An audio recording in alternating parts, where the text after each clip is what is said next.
Alors qu'en 2025, Donald Trump interdit l'usage des mots LGBT ou transgenre dans tout document du ministère de la Santé américain, il y a tout juste un siècle, un médecin allemand allait poser les premières pierres de la lutte moderne pour les droits des minorités sexuelles et de genre. Voici l'incroyable histoire de Magnus Hirschfeld.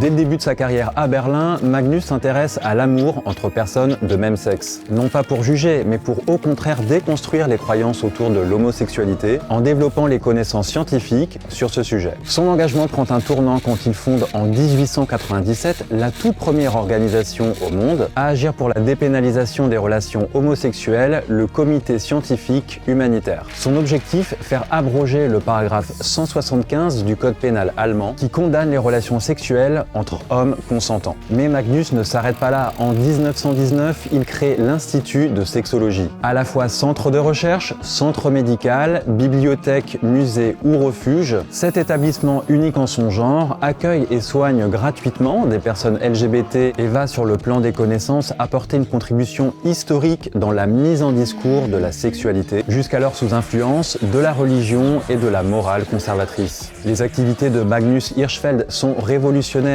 et dérange, alors quand les nazis arrivent au pouvoir en 1933, son institut est saccagé et les quelques 10 000 livres que compte sa bibliothèque sont brûlés lors des premiers autodafés de Berlin. Magnus mourra 2 ans plus tard, en 1935, à Nice, où il était exilé, et laissera derrière lui un héritage inestimable qui continue aujourd'hui de nourrir les luttes pour les droits des personnes LGBT+.